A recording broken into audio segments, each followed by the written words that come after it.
चाणक्य नीति 5वां अध्याय। बाकी अध्याय आपने नहीं सुने तो संपूर्ण चाणक्य नीति आपको डिस्क्रिप्शन बॉक्स में मिल जाएगी, उन वीडियोस को जाकर आप देख सकते हैं। चाणक्य नीति में 5वें अध्याय में कहा गया है, ब्राह्मणों को अग्नि की पूजा करनी चाहिए, दूसरे लोगों को ब्राह्मण की पूजा करनी चाहिए, पत्नी को पति की पूजा करनी चाहिए तथा दोपहर के भोजन के लिए जो अतिथि आए उसकी सभी को पूजा करनी चाहिए। सोने की परख उसे घिस कर, काट कर, गरम कर और पीट कर की जाती है। उसी तरह व्यक्ति का परीक्षण वह कितना त्याग करता है, उसका आचरण कैसा है, उसमें गुण कौन से हैं और उसका व्यवहार कैसा है, इससे होता है। यदि आप पर मुसीबत आती नहीं तो उससे सावधान रहें, लेकिन यदि मुसीबत आ जाती है तो किसी भी तरह उससे छुटकारा पाएं। अनेक व्यक्ति जो एक ही गर्भ से पैदा हुए हैं या एक ही नक्षत्र में पैदा हुए हैं, वे एक से नहीं रहते। उसी प्रकार जैसे बेर के झाड़ के सभी बेर एक से नहीं रहते।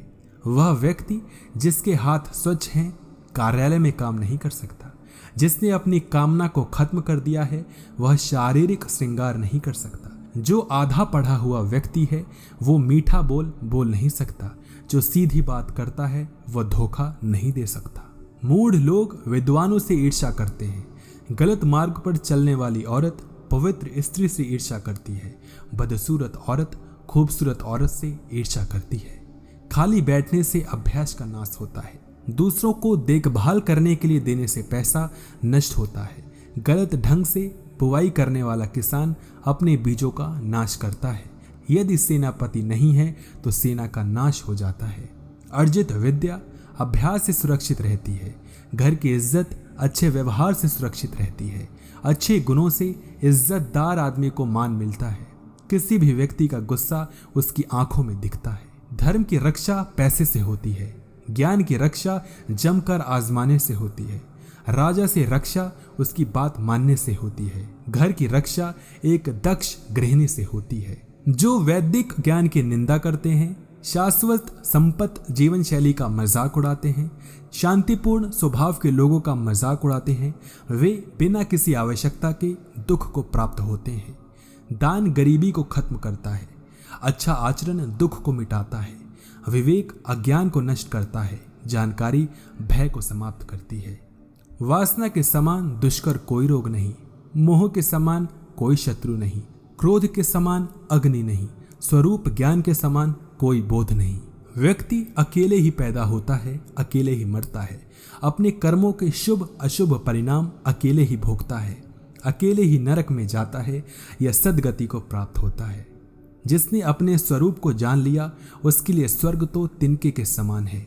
एक पराक्रमी योद्धा अपने जीवन को तुच्छ मानता है। जिसने अपनी कामना को जीत लिया उसके लिए स्त्री भोग का विषय नहीं।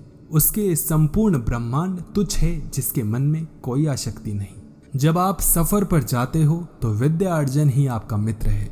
घर में पत्नी मित्र है। बीमार होने पर दवा मित्र है। मृत्यु के बाद अर्जित पुण्य ही एकमात्र मित्र होता है। समुद्र में होने वाली वर्षा व्यर्थ है।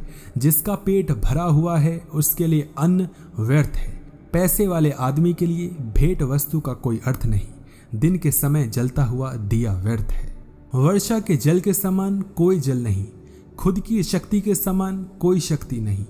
नेत्र ज्योति के समान कोई प्रकाश नहीं।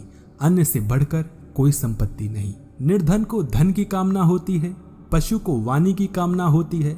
लोगों को स्वर्ग की कामना होती है और देव लोगों को मुक्ति की कामना होती है। सत्य की शक्ति ही इस दुनिया को धारण करती है। सत्य की शक्ति से ही सूर्य प्रकाशमान होते हैं, हवाएं जलती हैं। सही में सब कुछ सत्य पर आश्रित है। लक्ष्मी जो संपत्ति की देवता है वह चंचलता है। हमारी श्वास भी चंचलता है। हम कितना समय जिएंगे इसका कोई ठिकाना नहीं। हम कहाँ रहेंगे, हम क्या खाएंगे, कोई बात यहाँ पर पक्की नहीं। हम कहाँ रहेंगे यह भी पक्का नहीं।